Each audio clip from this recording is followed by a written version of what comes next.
Apocalipse, capítulo de número 3, versículo 14. Diz assim: ao anjo da igreja em Laodiceia escreve: essas coisas diz o Amém, a testemunha fiel e verdadeira, o princípio da criação de Deus. Conheço as tuas obras, que nem és frio nem quente. Quem dera fosses frio ou quente. Assim, porque és morno e nem és quente nem frio, estou a ponto de vomitar-te da minha boca. Pois dizeis: estou rico e abastado e não preciso de coisa alguma, e nem sabes que tu és infeliz, sim, miserável, pobre, cego e nu. Aconselho-te que de mim compres ouro refinado pelo fogo para te enriqueceres, vestiduras brancas para te vestires, a fim de que não seja manifesta a vergonha da tua nudez, e colírio para ungires os olhos, a fim de que vejas.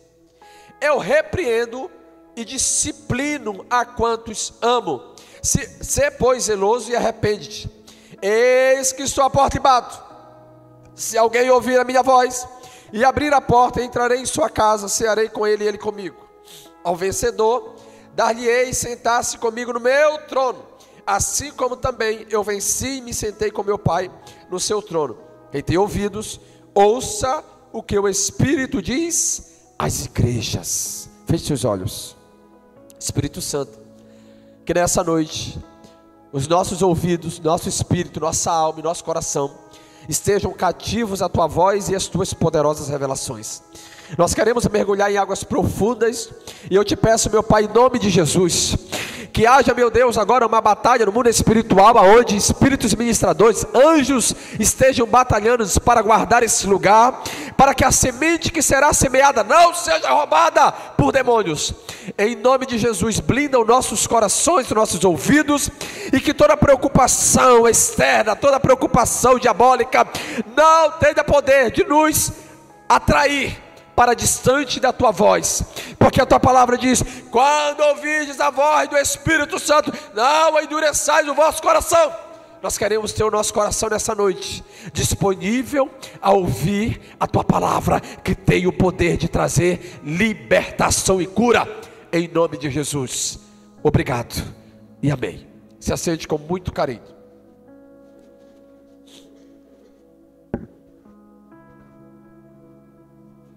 Se atente para cá, todo cuidado, toda atenção, ela será pouca nessa noite.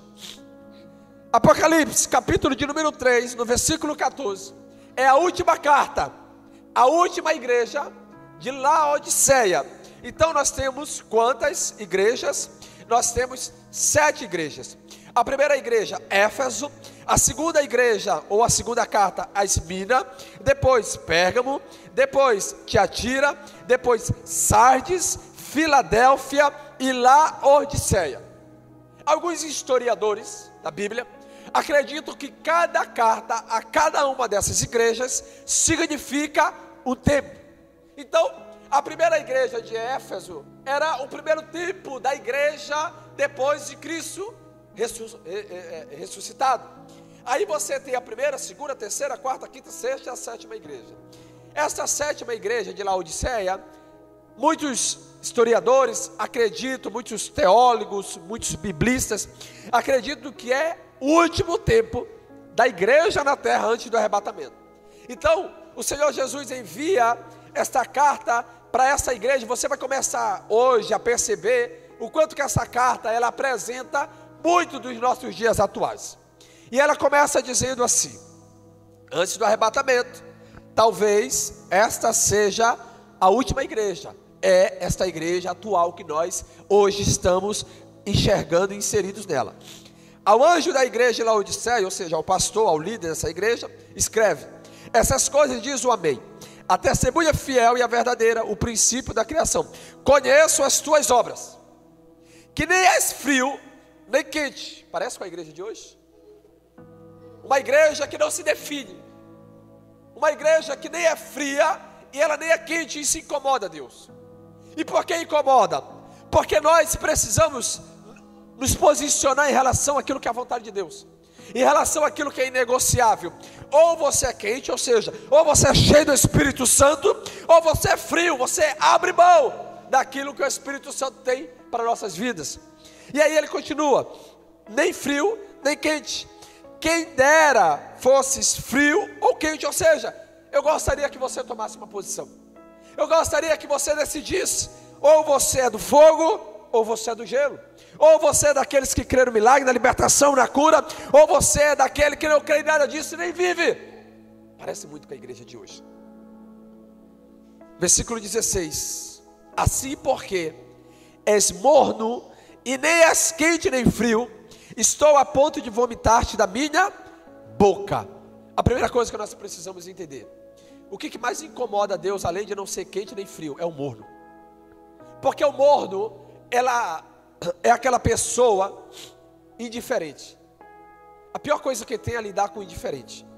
O indiferente, o pecado para ele não é pecado, o certo para ele não é certo, para ele o errado não é errado, tanto faz quanto tanto fez. Para o indiferente, qualquer coisa é válida. Para o indiferente, qualquer coisa ele aceita. Para o indiferente, ele aceita quando ele está esfriando na fé. Para o indiferente, ele aceita quando ele está caído. Para o indiferente, ele aceita quando ele está se afastando de Deus. Para o indiferente, ele aceita se você está morrendo, tanto faz. O indiferente, ele não está nem aí com você. O indiferente, ele não está preocupado se você está pedindo ajuda ou não, se você precisa de socorro espiritual ou não, se você está fazendo certo ou não. Porque o indiferente, ele é morno. E o morno, Deus, ele vomita. Porque o morno é aquele que chegou no extremo. O morno, Deus insistiu nele, o Espírito Santo chamou, atraiu, o Espírito Santo veio para tentar atraí-lo de volta para o início do ministério, ou seja, para o primeiro amor. Ele rejeitou todas as vezes que Deus chamou. Esse é o morno. Porque, queridos, para Deus vomitar alguém, essa pessoa tem que estar vivendo algo que de verdade desagrada a Deus ao extremo. Deus não desiste de ninguém, e Deus não quer vomitar pessoa alguma. Ele vai insistir nela, mas o morno, Deus insiste em vomitar. E ele começa a escrever a esta igreja dizendo: eu estou a ponto de vomitar-te, porque és morno. Aí você olha e diz: meu Deus, por que a igreja se tornou assim? Porque é uma igreja que de verdade, ela prefere ter as suas portas largas, quando que a porta da salvação é o quê? Estreita. Aí ela aceita de tudo.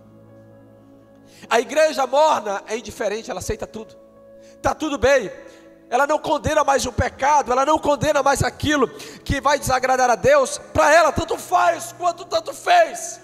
E quando Deus vomita a esta igreja, quando Deus vomita a esse lugar, significa que de verdade o Senhor já não tem mais parte daquilo que acontece lá dentro. E talvez você olhe e diga: meu Deus, agora faz sentido. Laodiceia era a última igreja do último tempo. É uma igreja morna, é uma igreja que não condena pecado, é uma igreja que não fala contra o pecado, é uma igreja indiferente com as coisas de Deus, é uma igreja que não se preocupa em agradar o Senhor, é uma igreja que se preocupa com a glória dos homens. Aí você olha para dentro de você e precisa entender: e aonde nós estamos nessa igreja? Aonde nós estamos dentro dessa igreja? Será que nós estamos fazendo parte daqueles que de verdade também são mornos? Ou será que nós estamos preparados para escolher partido? Quando se trata de decisão espiritual, você tem que ter partido. Ou eu sou quente ou eu sou frio, mas eu preciso decidir. Eu não posso mais viver, não.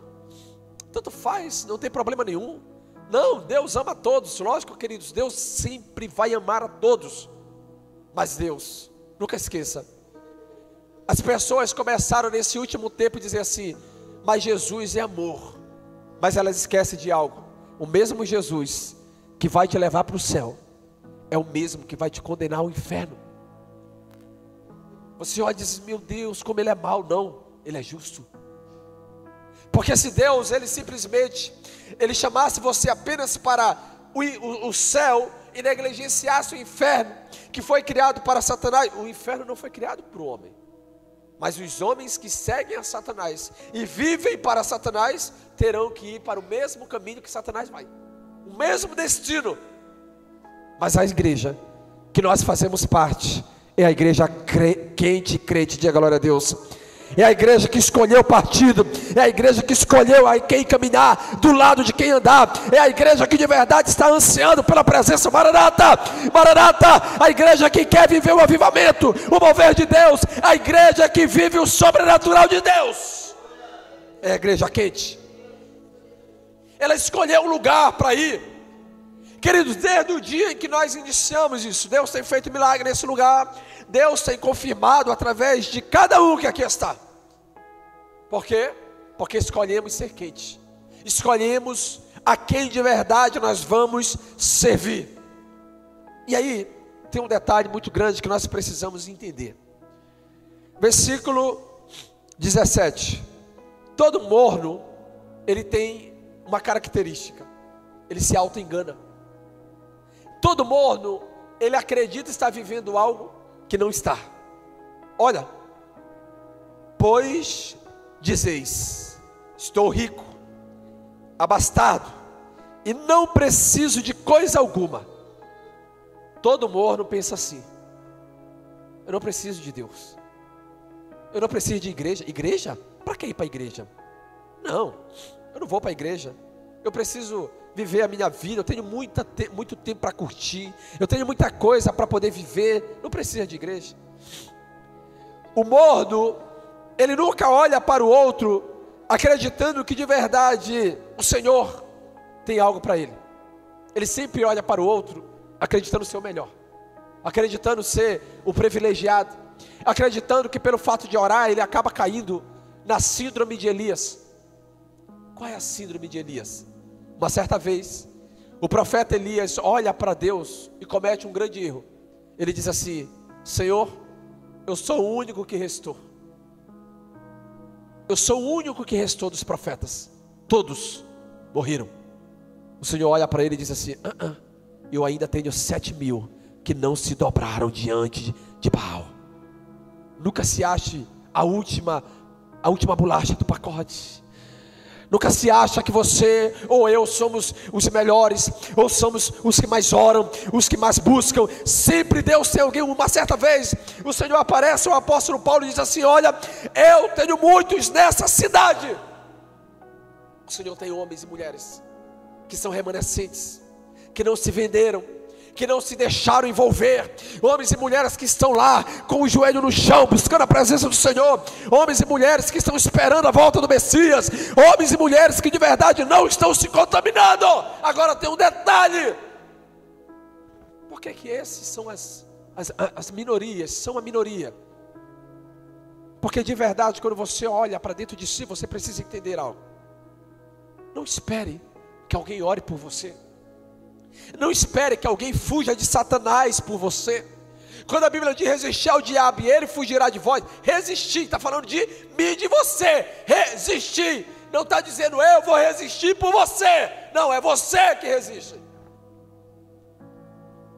Porque quando se trata de oração, quando se trata de resistir, quando se trata de lutar, quando se trata de avançar, quando se trata de mergulhar em águas profundas, isso é pessoal. Nós temos que tomar essa decisão em nós. Por quê? Porque a Bíblia vai dizer que Satanás está como um leão ao nosso redor, esperando alguém para... Você lembra das palavras proféticas que foram liberadas aqui na nossa virada? 2025 seria o melhor ano para muitos, mas seria o pior ano para muitos também. Por quê? Porque, queridos, não é orai e vigiai, é vigiai e... primeiro se vigia, para depois esteja atento o tempo todo, não descanse. Porque se o Senhor não guardar, em vão a sentinela vai guardar, vai vigiar. Você tem que de verdade manter-se no Senhor e entender, em todo o tempo esteja fazendo uma autoanálise da sua vida com Deus. Senhor, se isso daqui está errado, por favor, tira de mim urgente. Senhor, se eu estou pensando em algo errado, arranca de mim. Senhor, se o meu coração está desejando algo que não é de ti, tira de mim. Senhor, se eu estou buscando por algo que o Senhor não tem para a minha vida, pelo amor de Deus, eu preciso de ajuda, arranca de mim. É vigiar. Às vezes nós oramos, e aí você vai perceber uma pessoa que ora e não vigia. Geralmente uma pessoa que ora e não vigia, ela ora, mas ela não cuida com o caráter, ela não cuida com a boca, ela não cuida com os ouvidos. A Bíblia diz: mais vale um bom nome do que muitas riquezas.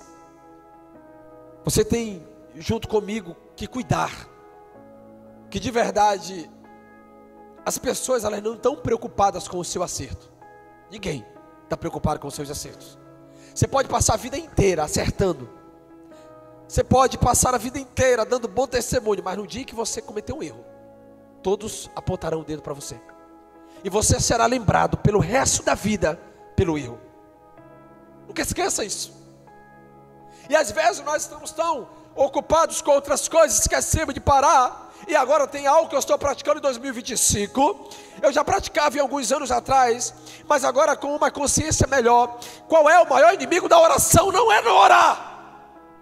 O maior inimigo da oração é o falar demais.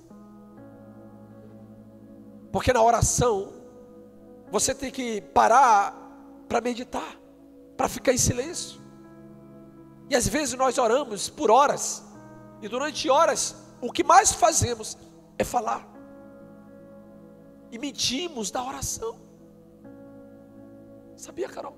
Mentimos quando estamos orando, porque falamos algo que não é verdadeiro para Deus, como se pudéssemos falar. E às vezes você diz: pastor, eu não estou entendendo, como assim que nós mentimos na oração? Quando nós pedimos para Deus o que não precisamos, estamos mentindo.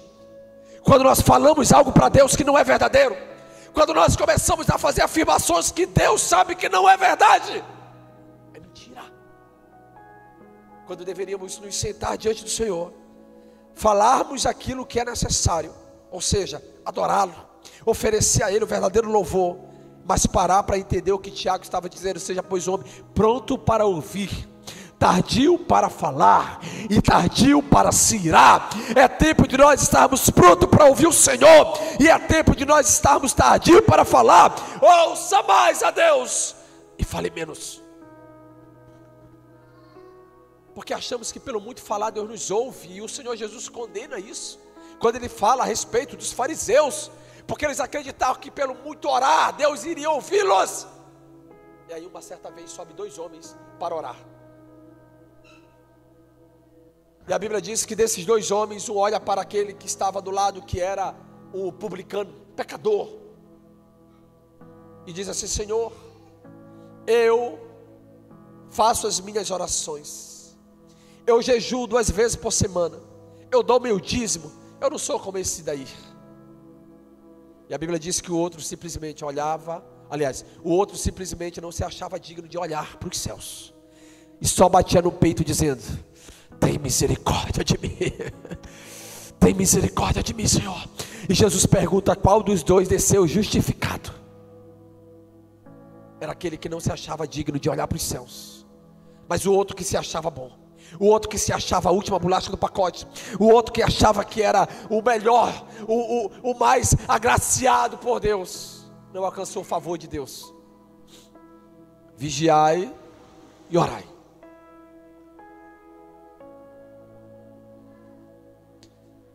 Queridos, toda pessoa que tem dificuldade em reconhecer e descobrir a verdadeira identidade, ela vive uma vida de auto-engano. Então, ela acredita que ela é rica e não é. Ela acredita que ela é bastarda, ou seja, que ela não tem necessidade de nada, que ela não precisa de coisa alguma. E aí a resposta de Jesus para ela é: e nem sabes, ou seja, você está se auto-enganando, e nem sabes que tu és infeliz, miserável, pobre, cego e nu. Mas o que essa igreja acreditava que ela era? Que ela era rica, acreditava que ela estava bastarda e que ela não precisava mais de coisa alguma. nós precisamos fazer uma autoanálise em nós e reconhecermos algo. Talvez nós estamos nos enganando.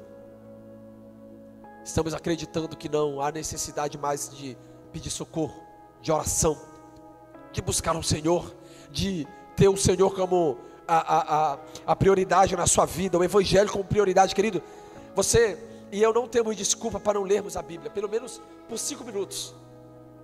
Nós não temos desculpa para sequer adorarmos o Senhor por 10 minutos, não temos. Não há nada no homem que possa justificar ele de não fazer isso, a não ser que ele esteja entubado ou no leito de UTI. Aí nós vamos olhar e dizer, realmente a pessoa não pode.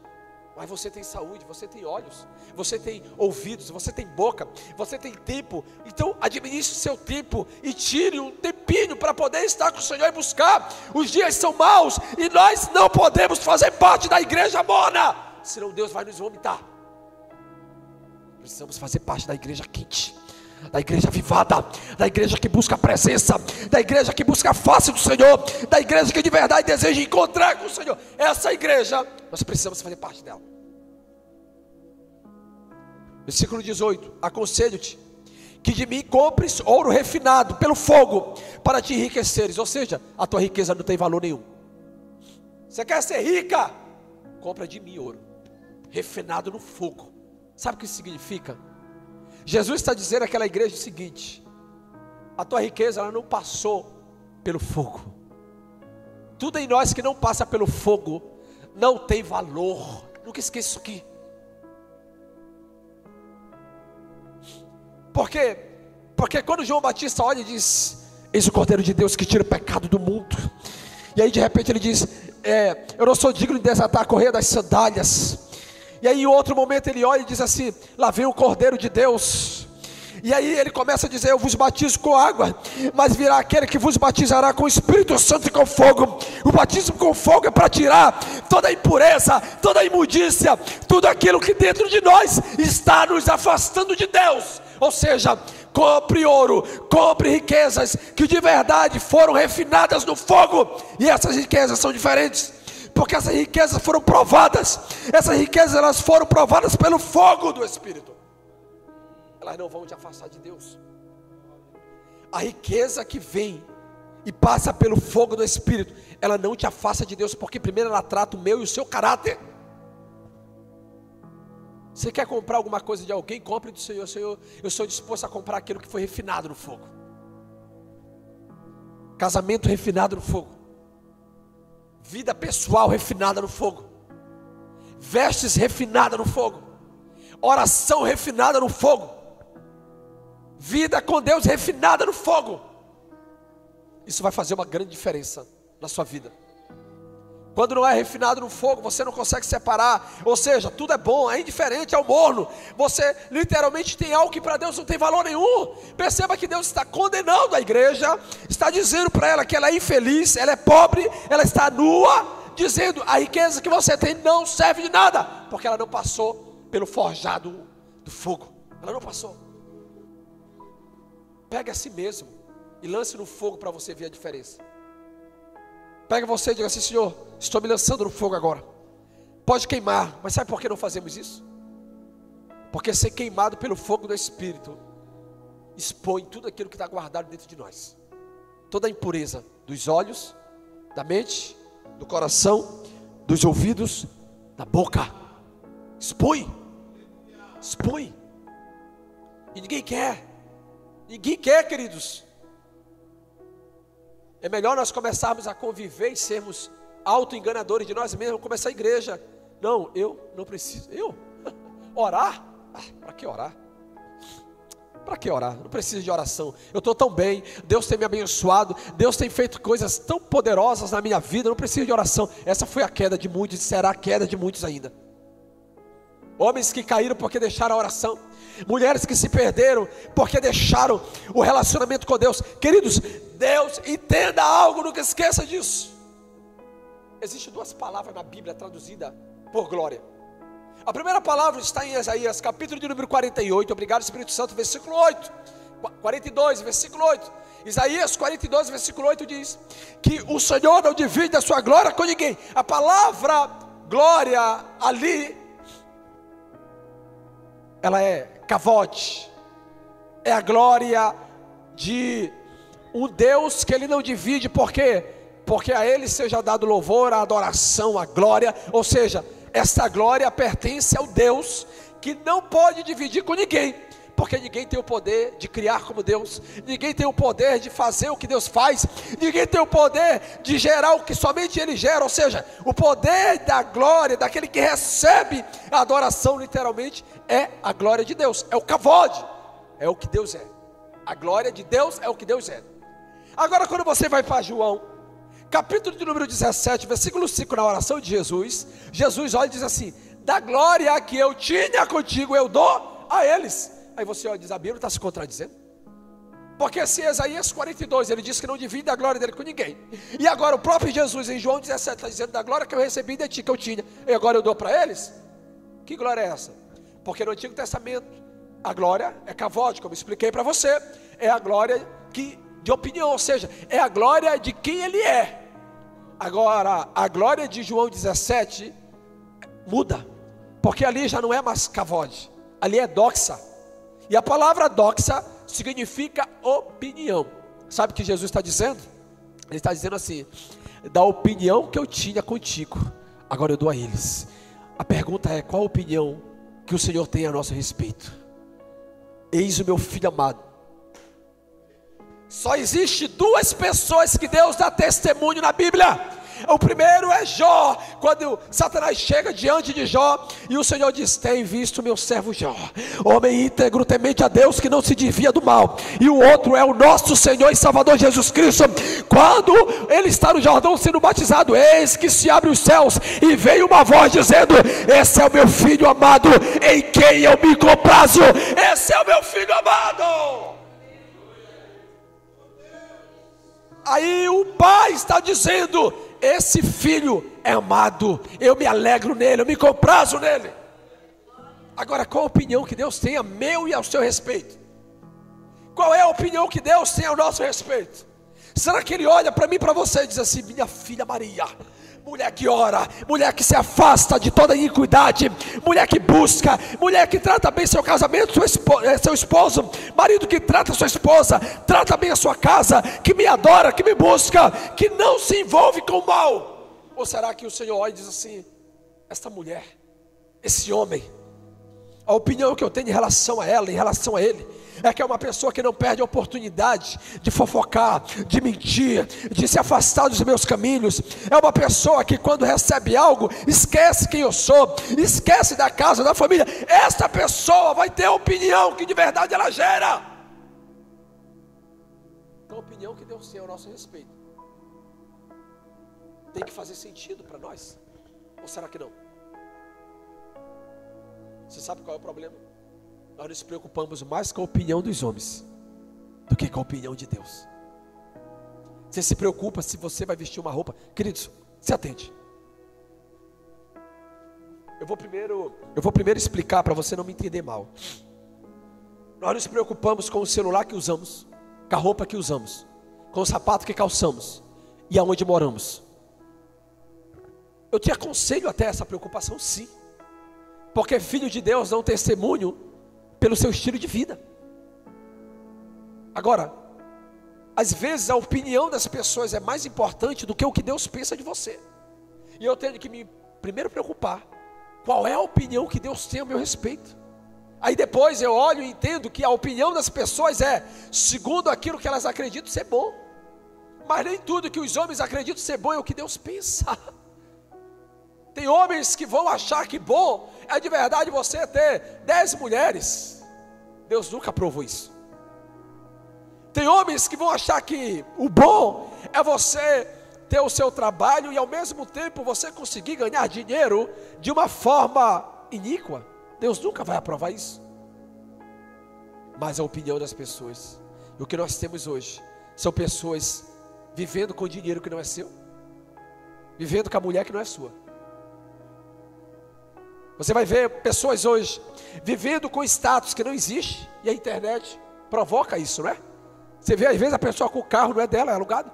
Você vê às vezes a pessoa vivendo numa casa, não é dela, é alugada, mas tudo é mentira. Mas por quê? Porque ela quer demonstrar para alguém o que ela não é. Mas diante do Senhor, não existe demonstrar o que não é. Antes de você abrir a boca, o Senhor sabe quem você é. Antes de eu abrir a boca, Ele sabe quem eu sou.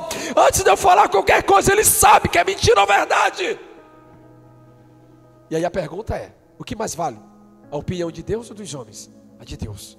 Só que se você está alinhado com a opinião dEle, os homens vão olhar para você e vão entender que agora você vive uma vida que de verdade você agrada ao Senhor acima de tudo.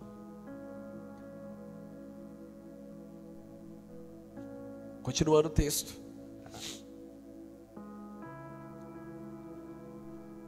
Vestiduras brancas, no versículo 18, para te vestires, a fim de que não sejas manifesta a vergonha da tua nudez, e colírio para ungir os olhos, a fim de que vejas. Essa igreja estava cega, estava nua. Essa igreja tinha vergonha na nudez dela. E daqui desse texto tiraram, a forma da questão das roupas da igreja. Não, porque se você se vestir assim, você vai apresentar a sua nudez. Tem nada a ver. O Senhor estava mostrando que essa igreja estava despida. Por quê? Porque ela não tinha mais Deus. Todo homem, toda mulher que não tem Deus está nu. É forte. Todo homem, toda mulher que não tem Deus está nu. Ou seja, essa pessoa não é vestida daquilo que tem o poder de verdade fazer com que ela seja protegida. Porque os demônios não veem essa roupa que você e eu estamos usando agora. Os demônios não estão nem aí para a roupa que nós vestimos. Por isso que você vê, e eu tenho um problema com isso. Quando eu uso o terno, eu até acho estranho.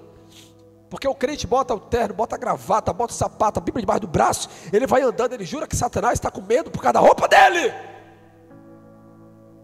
Sendo que o diabo olha para ele e nem se preocupa com aquilo. Porque o Satanás, ele olha e literalmente ele reconhece o que está nesta pessoa. E se o Espírito Santo não está nela, acabou. Ela não tem poder nenhum no mundo espiritual. Versículo 19: eu repreendo e disciplino a quantos amo. Sê, pois, zeloso e arrepende-te.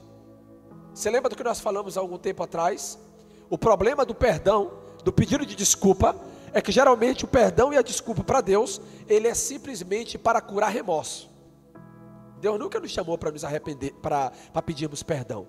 Deus nos chama para nos arrependermos. Arrependimento é você chegar diante do Senhor, em vez de dizer: Senhor, me perdoa, porque eu pensei, porque eu falei, porque eu fiz, eu me arrependo. O arrependimento, ele traz dentro de você uma cura. O perdão não. Pastor, prova isso, prova. Toda pessoa que pede perdão, na maioria das vezes ela volta a praticar. Mas toda pessoa que se arrepende, ela larga. Por isso que em Provérbios 28:13 diz que aquele que se arrependa do seu pecado e o deixa, esse prosperará. Mas aquele que continua com o pecado, aquele que não pede, não se arrepende do seu pecado, esse jamais alcançará misericórdia. Versículo 20: eis que estou à porta e bato. Aqui o negócio vai pegar. Eis que estou à porta e bato. Se alguém ouvir a minha voz e abrir a porta, entrarei em sua casa e cearei com ele e ele comigo. Tem algum problema? Porque se a Bíblia vai nos dizer em João, capítulo de número 10, versículo 9, que Jesus é a porta, como é que agora ele está batendo em uma porta? Porque essa igreja tinha uma porta que não era Jesus. A igreja que o Senhor rejeitou, ela tem a sua própria porta. As pessoas não entram mais por Jesus. As pessoas entram pela própria doutrina, as pessoas entram pelos costumes, as pessoas entram pelas ideologias, as pessoas entram pelo líder, as pessoas entram por qualquer lugar, menos pela porta verdadeira que é Jesus. Aí agora nessa igreja Jesus está à porta batendo. Mas se ele é a porta, segundo João 10:9, então automaticamente ele não precisava bater em lugar nenhum. Porque aquele tem liberdade, aquele não precisa bater na porta, ele é a porta, ele é quem recebe você, ele é quem atrai você, ele é o lugar em que você entra e vai encontrar pastagem. Então essa igreja já tinha uma outra porta. E aí você mais uma vez olha e diz assim: parece que a igreja de hoje, parece. As igrejas de hoje, a igreja de hoje, ela está justamente se aproximando tanto desse momento do arrebatamento de Jesus. Queridos, eu tenho algo dentro de mim que eu acredito Eu só vou comentar, tá? Eu acredito que nós vamos ser arrebatados em 2025. Diga glória a Deus. Eu acredito nisso. Tem alguém que quer ou você ainda quer ficar mais tempo aqui na terra? Misericórdia, né, pastor? Está repreendido. Está chegando a hora. Chegando a hora de subir. Não vai dar nem tempo de pegar no celular, né? Gente, quando aquela trombeta tocar, só vai dar tempo de você querer olhar para o lado para ver se o filho está e já foi. Aí vai começar o ranger, os gritos, o desespero das pessoas. Você imagina, dentro de uma casa com 7 pessoas, 6 pessoas, de repente, quando aquela pessoa se espantar que ela não encontrar mais o esposo ou a esposa ou os filhos, ou de repente ela não encontrar um parente ou alguém ali junto, naquele lugar, ela vai depois ver os noticiários, vão tentar encobrir o arrebatamento, vão tentar criar uma história sobre o arrebatamento, mas ela vai saber, Jesus voltou e eu fiquei. Isso vai acontecer e eu digo para você algo, vão sentir saudade dos crentes, vão sentir saudade das igrejas barulhentas, vão sentir saudade das pessoas que oravam, vão sentir saudade dos louvores, vão sentir saudade daqueles que convidavam, que evangelizavam, vão sentir saudade daqueles que insistiam, vão sentir saudade. Esse vai ser o dia em que você vai olhar as pessoas querendo, se aquele pastor ainda estivesse aqui, se aquele irmão ainda estivesse aqui, se aquela igreja ainda estivesse de porta aberta, eu iria lá aceitar Jesus, mas esse dia já não vai mais dar tempo, porque a igreja já não vai estar mais na terra. Eu quero entrar pela única porta verdadeira, que é Jesus. Entrarei em sua casa e cearei com ele e comigo. Ao vencedor dar-lhe-ei sentar-se. Versículo 20. Eis que estou à porta e bato. Se alguém ouvir a minha voz e abrir a porta, entrarei em sua casa e cearei com ele e ele comigo. Ao vencedor dar-lhe-ei sentar comigo no meu trono, assim como também eu venci e me sentei com meu Pai no seu trono. Quem tem ouvidos, ouça o que o Espírito diz às igrejas. Último tempo da igreja na terra, a última igreja. Laodiceia representa a última igreja. A partir de agora, eu quero te convidar, ao chegar na sua casa ou durante a semana, leia o capítulo 1, capítulo 2 e o capítulo 3 de Apocalipse, para você ver as características de cada uma dessas igrejas, desde a igreja de Éfeso, a igreja de Esmina, de Pérgamo, a igreja de Tiatira, de Sardes, de Filadélfia e depois de Laodiceia, que você vai ver que cada uma delas tem aquilo que o Senhor chama a atenção, reprova, mas tem aquilo que Ele elogia. Só que nessa igreja de Laodiceia, o Senhor não elogia nada. Ele não traz elogio para essa igreja. Pelo contrário, Ele dá um conselho: compra de mim ouro refinado no fogo, para que enriqueças, porque és pobre, nu, cego. Uma igreja cheia de pessoas, mas vazia do Senhor, vazia do Espírito, vazia de Deus. Uma igreja que começou a anular aquilo que não pode ser anulado numa igreja: o apostólico, o profético, o Espírito Santo.